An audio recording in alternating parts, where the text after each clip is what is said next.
আবার হেলিকপ্টারে করে যে লাশ নিছে এগুলোর হিসাব কই? এগুলোর হিসাব তো তারা দিতেছে না। লাশটা কই করছে? লাশ কি তারা পানিতে ফেলাই দিছে, নাকি আগুনে পোড়াই দিছে, নাকি রাস্তায় পচার জন্য ছেড়ে দিছে? তারা তো এগুলো কোনো কিছু আমাদের বলতেছে না। আমরা কিছু বলতে গেলে ওইদিকে তারা আরো চড়াও হয়ে যেতেছে, কিন্তু ঠিক না।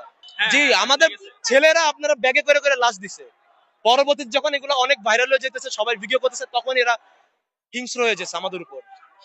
এমন ভাবে তারা এটা লুকানোর চেষ্টা করতেছে যে আমরা কোনো সন্ত্রাসী, আমাদের লাশ আসলে বড় কোনো ক্ষতি হবে।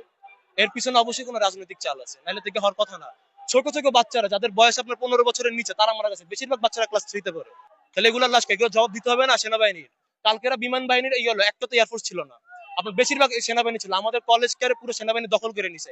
আপনাদের মিডিয়াতে তো বের করে দিছে, আমাদের ছাত্রদের বের করে দিছে, টিচারদের বের করে দিছে। তাহলে এতক্ষণ রাত 9টা পর্যন্ত তারা কি করছে? হেলিকপ্টার নামে যে নিচে ই করছে, এগুলো সব কি? এগুলো জবাব দিবে? জি অবশ্যই। আমার আমার ক্লোজ বন্ধুরা দিচ্ছে, এখানে দিছে।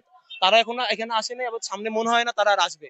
কারণ তাদের চেহারা সেনাবাহিনী দেখছে। কালকেরা তাদেরকে ক্যাম্পে নিয়ে যাওয়ার জন্য, ধরার জন্য লাগছিল। আমাদের স্যাররা তাদের লুকায় গোপনে পার করাই দিছে। আনুমানিক আপনার ওইখানে তো বললাম আপনার 80 থেকে 90 জন গেছে। গ্রুপে জানানো হয়েছে আপনার স্টাফ সহ, টিচার সহ 120 থেকে 130 জন মারা গেছে অলরেডি। আরো যারা ক্লাসে ছিল তাদের তো দেওয়া হয় নাই।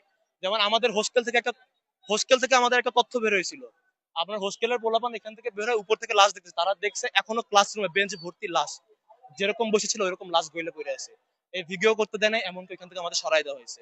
আমাদেরকে বলা হয়েছে যে ওইখান থেকে আমাদের ভালোর জন্য সরে যেতে, নাহলে তারা তাদের মতন অ্যাকশন নেবে, কঠোর অ্যাকশন নিতে বাধ্য হবে। এখন কিছুই নাই, তারা তো রাত্রের মধ্যে সব ছড়াই দিছে। 9টা পর্যন্ত ভিতরে কেউ যেতে পারে না, পুরো সেনাবাহিনীর দখলে ছিল। রাত 2টা 1টার দিকে এখান থেকে অ্যাম্বুলেন্স যায়, কই গেল সবকিছু? এমনকি আমাদের পিছের যে রাস্তাটা আছে হোস্টেল থেকে আপনার বাংলা থেকে দেখছে, তারা হাগেই আপনার বালতিতে ভরছে, বস্তায় ভরে নিয়ে গেছে। এগুলো সব কই গেছে? না এখন এখন আপাতত সব তো রাত্রে শেষ। না, এগুলো পিছের রাস্তা থেকে বলে নিয়ে যাওয়া হয়েছে হোস্টেল থেকে।